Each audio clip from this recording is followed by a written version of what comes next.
When we record these things, right, we don't do any preparation. But what does that tell you? What it should tell you is that the information that you're getting would be accurate. Why?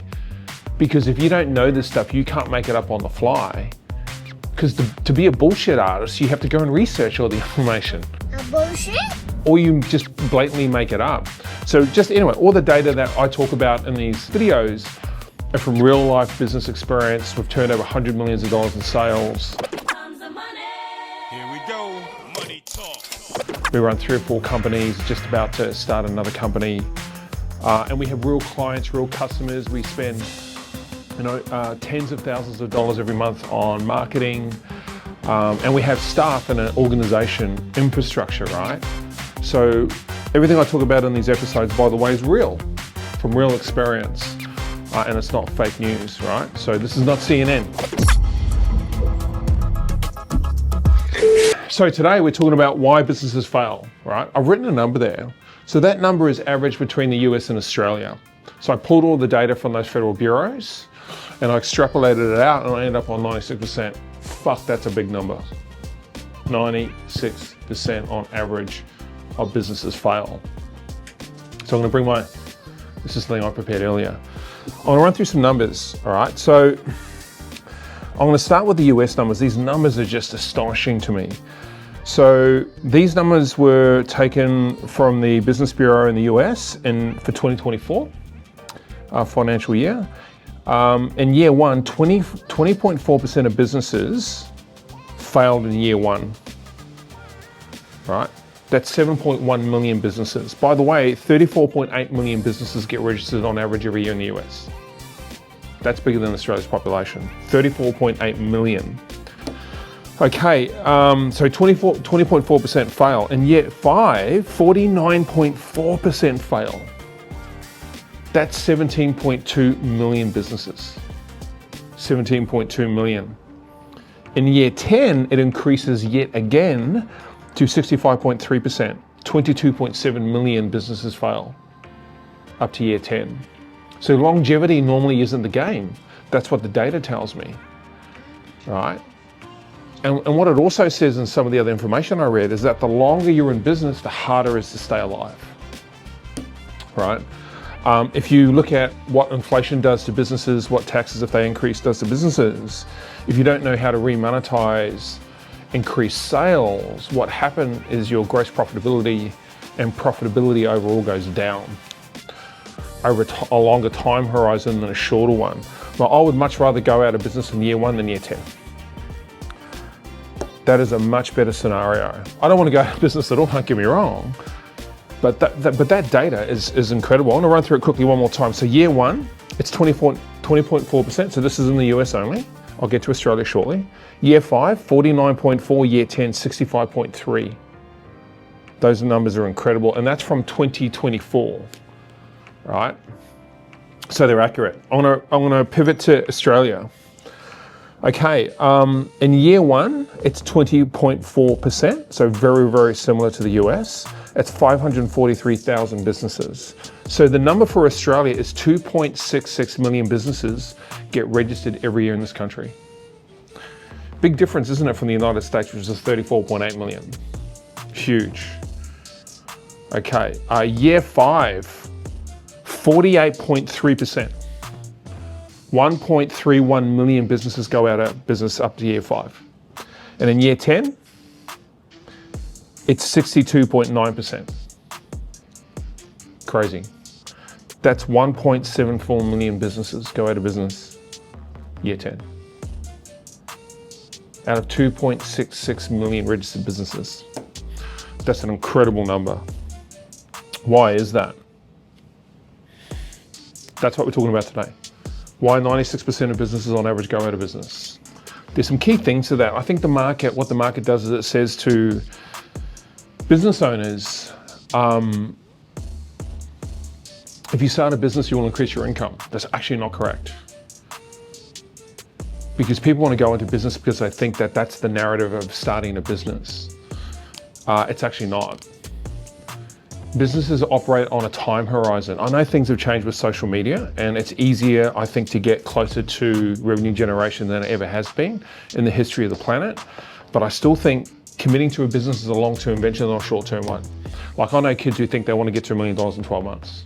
Well, the data says that that'll never work, right? It's very, very difficult to do that unless you're a unicorn, and there's not too many unicorns these days. So what I want to do is I want to talk about the top 10 reasons why this happens. Now, if you're an existing business owner and you're struggling, if you're a young entrepreneur looking to start a company or a business, there's some really critical things that you need to think about, because it can break you if you get it wrong. Especially if you're borrowing money against the mortgage or whatever it may be, or from family, and then you lose that. The amount of stress and pressure that puts on a family is incredible. So I'm gonna run through some data. My top 10 reasons, top 10, what? Top 10 reasons why this occurs. First one, my number one, knowledge. Ty Lopez. Who doesn't love Ty Lopez, right? You know, every third word out of Ty Lopez's vocab is knowledge. And he's right in this instance, because most people go into business without the right level of knowledge. Knowledge about the market, who are the players in the market, how big is the market cap? What percentage of market cap do you want to attribute or acquire?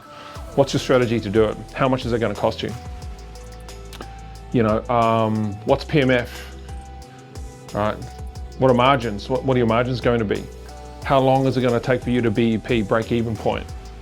All these things have to come into play. Most things about people who start a business have never started a business before. That's what those numbers tell me, and they fail at that number. Right? This is a big number. This number freaks me out, actually. By the way, I've failed many times. I think I've probably had about 6 or 7 businesses that have failed. So it doesn't mean that just because you fail that you can't succeed. It means that you need to learn from it and gather knowledge. Thank you, Ty. Knowledge. And it's not just about the market, it's about yourself. Personally, how do you operate? You know, can you work 100 hours a week? Can you chew on glass whilst staring into the abyss for 5 fucking years? Elon Musk. Like, seriously, if you can't handle that, if you can't, what is it? If you can't handle the heat, stay out of the kitchen? Is that yeah, something like that? I don't fucking know. But, so stay out of the kitchen. Like, you just got to be honest with yourself. Because look at that number. Big number. Now, if you're resilient enough, right? So this knowledge is about looking at yourself in the mirror and really being honest with yourself. If you're resilient enough, that shouldn't scare you too much. Because if first you don't succeed, try again, right? So if you're resilient enough to be able to do that, some people are, some people are not, be cautious. So other knowledge, commercial knowledge, financial knowledge, you know, how to set and structure a business, how to manage accountancy, how to manage risk and liability financially and commercially and legally, how to understand the tax codes. This is all knowledge. You got to learn this stuff. You know, you can't make this stuff up. You got to have a business plan. So knowledge, what is a business plan? What's in it? What's your strategy? What's in it? What do you execute against first? How do you get to product market fit? What does that look like? What sort of people do you need? How are you going to recruit? How are you going to pay for them? How are you going to run payroll? How are you going to distribute product? How are you going to ensure that product on distribution? Like, man, there's so many things going on. And my thing is, most people don't even know where to start, and they think it's go straight to the front line, right? Straight to the user, and that's where the business is. Well, that's not true. That's your customer. You have to sort everything out before you get to your customer. So probably my first thing is a business plan. A business plan, a forecast, and a balance sheet.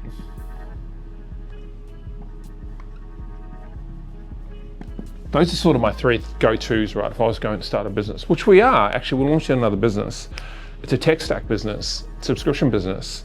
That's the first thing I did. You know, and I've been in business for like 103 years, because I'm 134. So, you know, and I'm still doing this old school approach to business, because if I can't contextualize it, if I don't learn, if I don't gather knowledge, I'll probably fail. So that's number one. Number two, poor cash flow management. Poor cash flow management. Like, people don't know how to manage money.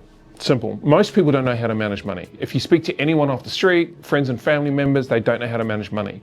They think they do, but they don't. It comes back to the first one. You have to learn how to do that. Seek advice. You don't have to know everything yourself. Get a good accountant, right? Get a good accountant, get the accountant to teach you. Go and do a $20 course. I've done financial courses online. It cost me next to nothing. Like, it's a good investment, right? But people don't do that. Why? I don't know. Are they ignorant? I don't know. Maybe. But, you know, you have to learn that, because if you want to put together a forecast and a balance sheet to protect your investment, you have to manage money. But most people go out of business because of poor cash flow management. Why? They go broke. They run out of money. They can't pay their 401ks to their employees. They can't pay the lease on the office, right? They can't pay their wages. Really, really big in verticals like construction, especially in the contract sole trader sector, where they can't pay their contractors. Why? Because they don't know how to manage their money, right? So you have to have enough cash flow in a holding account to underpin the business to give it financial security. And then where do you invest it to get a ROI, a return on investment, while that money just sits there and does nothing? Like, you have to learn that stuff. So number two, poor cash flow management. No market. Like, it's the honeymoon thing, right? It's the emotion, it's the passion.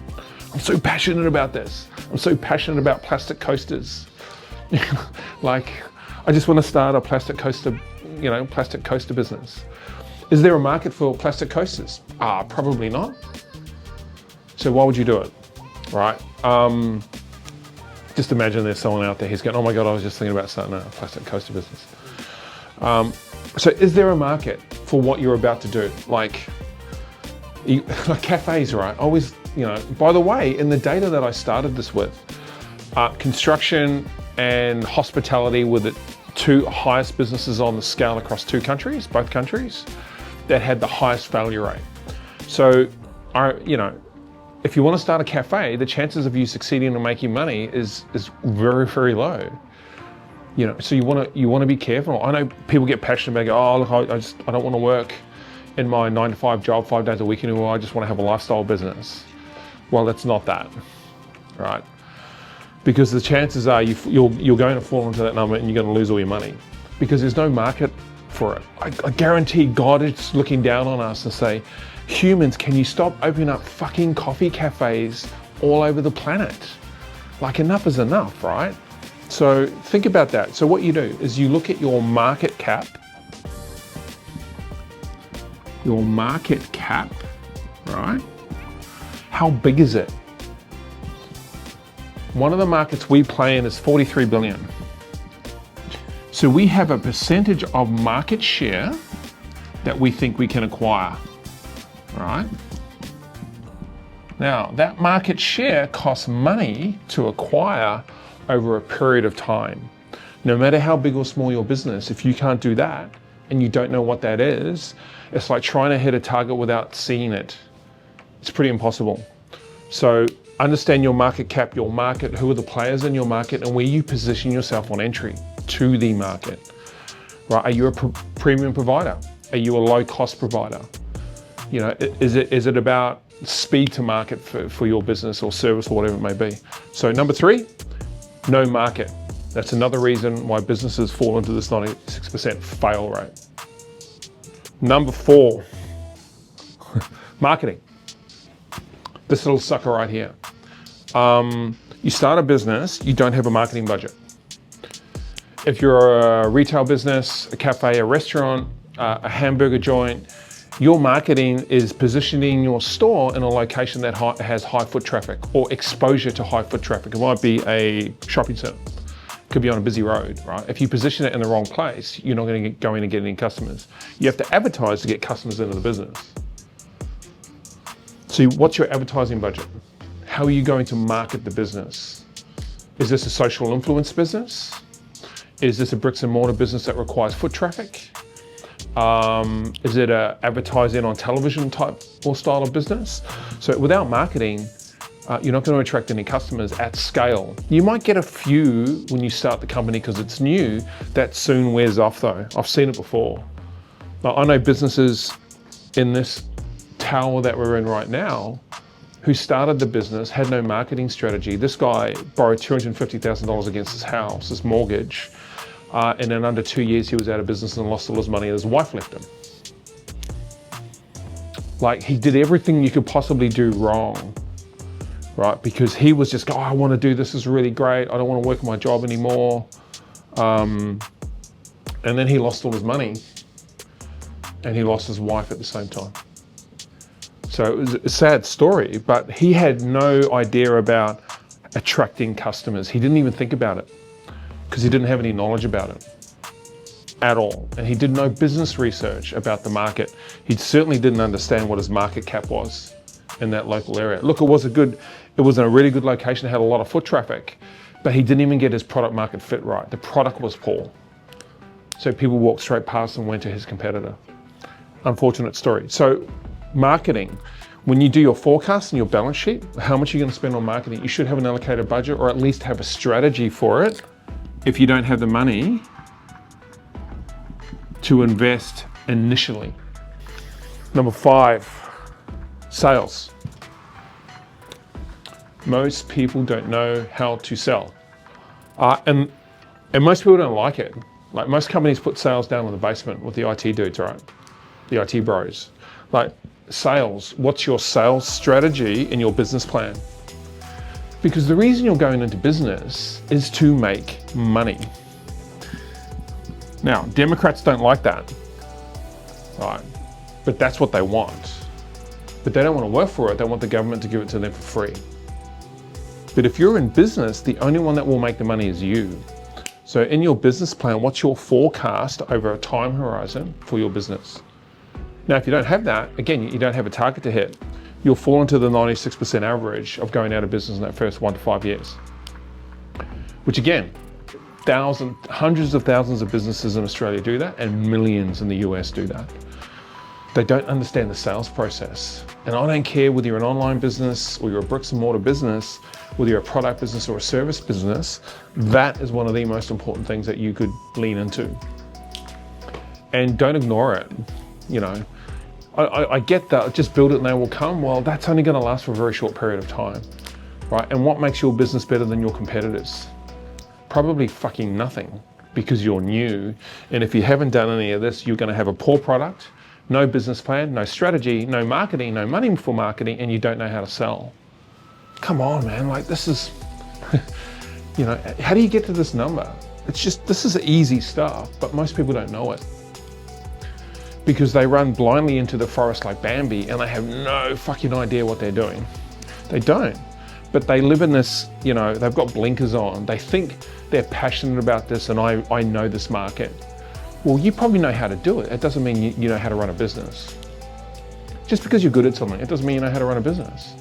And in most cases, you probably don't. I've always said before, if you're really passionate and good at baking pies, right? You should bake pies. Do not run a business. Find someone else to do that for you, because you'll go out of business. Number 6. Is that right? Yeah, that's right. Scaling too fast.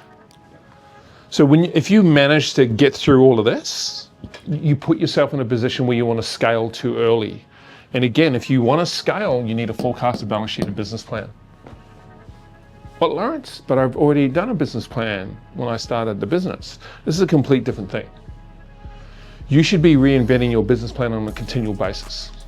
All right? Every 3 months, adjust it. Forecast, adjust it. Balance sheet, change it. When your OPEX changes, update your balance sheet. If something happens to the market, update your forecast, right? And then that affects your P&L and all that sort of stuff, of course. But you should have a percentage ratio, all right, that gives you a tick to scale. Ours is, the one that I work on is 45%. What does 45% mean? I need gross profitability in a business at 45% to even consider scaling a business P&L with a 20% opt-in investment, right?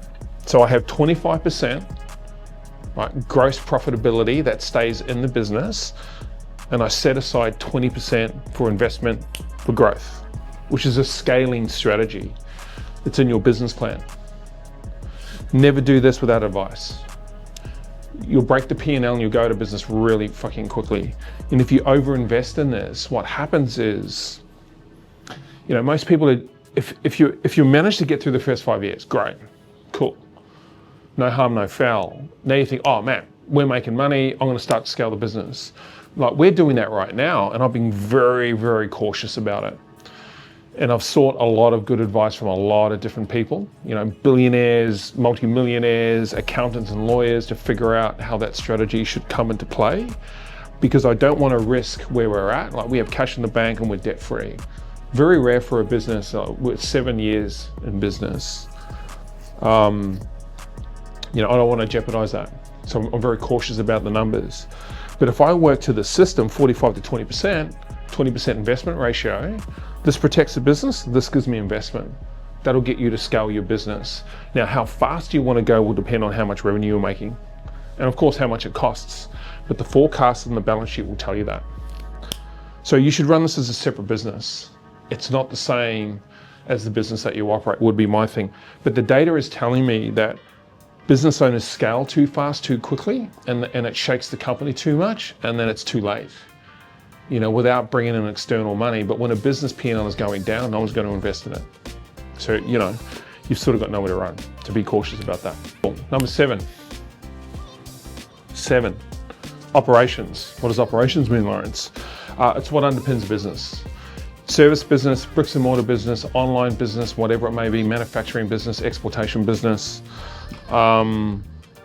operations. The bigger the business in terms of distribution, your operations need to be more solid, right? If you're drop shipping, you don't have a lot of operations because you're using someone else's operations. But if you're in a business, so if I take one of our businesses, right? We've got a brand called OEA. That's our education brand, by the way. You know, we have to have staff to underpin the product. We have to have staff to build the product. We have to have trainers and assessors to oversee the product.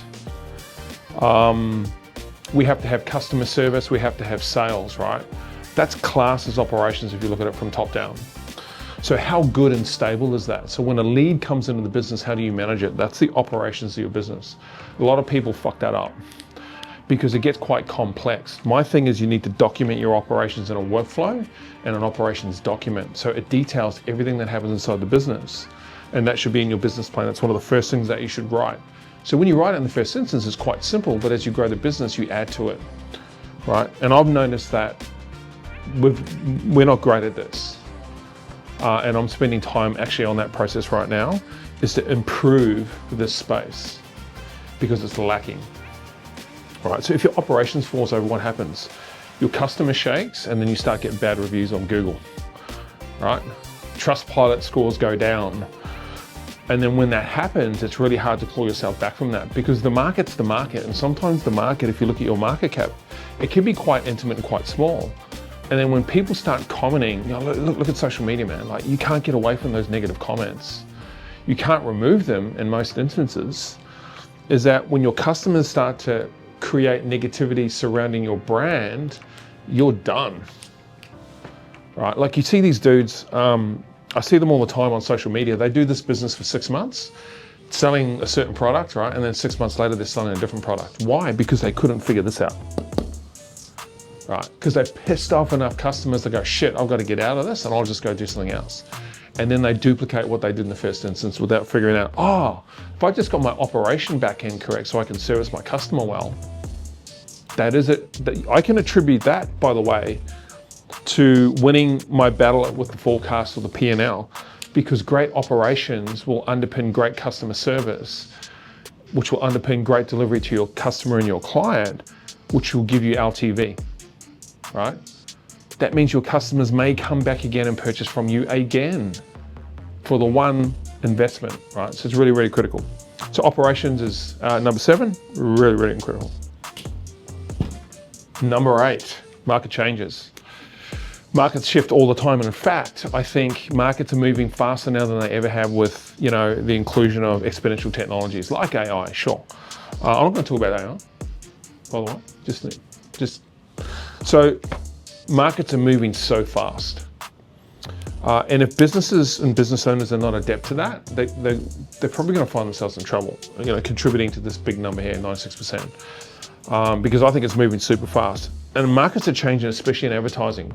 So the algorithms are changing. So if you're advertising on Meta, if you're advertising on Google, these algorithms are constantly changing. So market changes are also operational changes, right? And then you have product and service changes that directly affect your UX and your UI, directly with your customer. And it could be like tariffs are changing the market for people who are shipping product from China, right, into the US. Look, it's just a thing.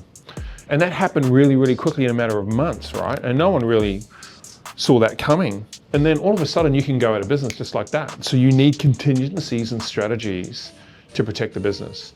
So I always like to say, okay, how many streams of revenue do we have? Is it just one? Like that won't work. If you're prone to a market change, like if you had a government contract and all of a sudden, one particular party went out, another party came in and they just turned your contract off, you're done.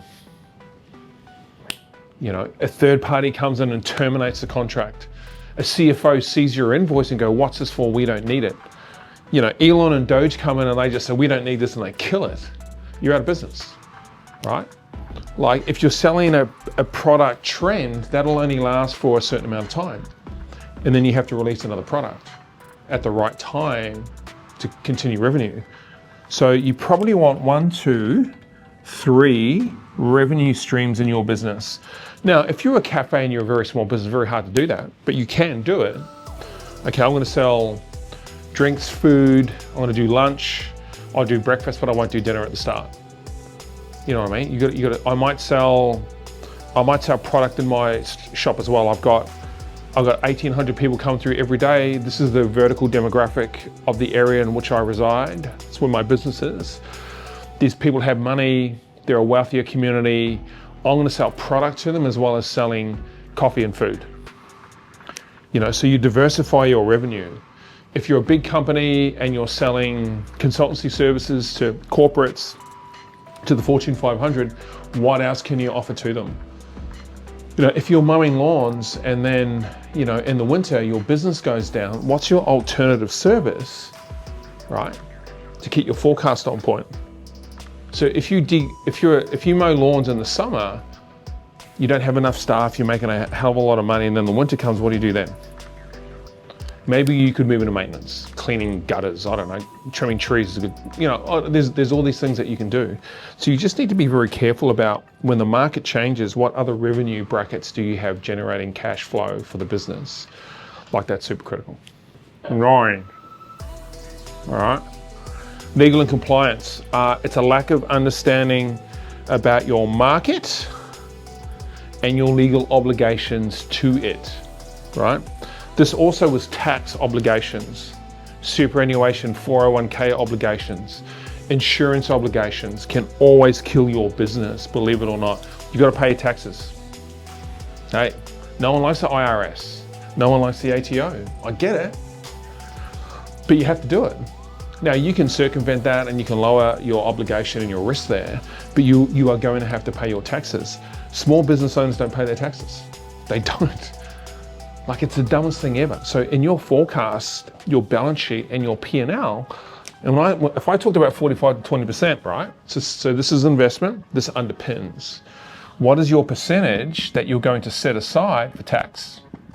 Your tax obligations are critical. Because you don't want to be in year 2 or year 3 and all of a sudden you get a call from the auditor and says, hey, why haven't you paid this? You know what I mean? So you got to be very, very cautious. This happens a lot in small business. So if we're talking about 96% on average of businesses fail, SMEs fall into this category a lot. Like I know so many business owners who couldn't pay their staff and didn't, and spent their superannuation or 401k on keeping the business afloat, and that killed them.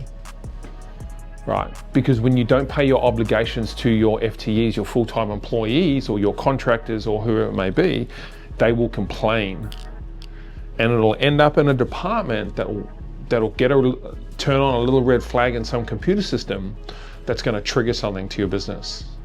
You got to be super critical about that. Like, we're in 2025 and we have zero obligations to the ATO, Australian Tax Office. We're paid all up, all right? Zero obligation. So they look at us and go, well, these guys are a really solid, healthy business, right? We don't own any superannuation, any tax to anybody, commercially or otherwise, and we are completely always balanced at zero, which takes a lot to do. You have to get there, but what I'm saying, if you don't do that at the start, you don't build a culture around it, you don't build knowledge around it, and you normally negate or deflect your responsibilities to do that well. Because if you're a business owner, you have a fiduciary responsibility to your employees and to the state and the country in which you reside to pay your goddamn taxes. So pay your goddamn taxes. And you have to account for it in these things, right? So when you make $100, you got to put $30 aside for the tax man. Like, you can't spend that money because it's not yours. Look, it is yours, you earned it, but don't get me wrong. Like, I don't want to give anything to the tax man, but you have to do that. So legal compliance is a big contributor to the 96. I think it's one of the biggest, actually. So that's number 9. Number 10 is stupidity. I'm joking. That's not number 10. Fatigue. Another word for it is burnout. Now, I'm not a candle, so I kind of don't believe in that, right? I get it though. I'm sort of understanding that more as I get older.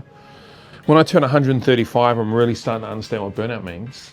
But fatigue is a big problem for business owners. And here's the thing, if the business owner does not have the knowledge and the business owner is not healthy, the business owner will not be successful. So I get it. It's a pretty important component that, as a business owner, you have to stay on point. You have to understand everything. You have to learn a lot. You have to work all the hours. You know what I mean? Like, I'm not adverse to working 100 hours a week on any given week if I need to. Actually working all night and not sleeping, if you're prepared to do that. But it will increase this fatigue and burnout. So remember I said at the start, knowledge about who you are. Like, can you handle that, right?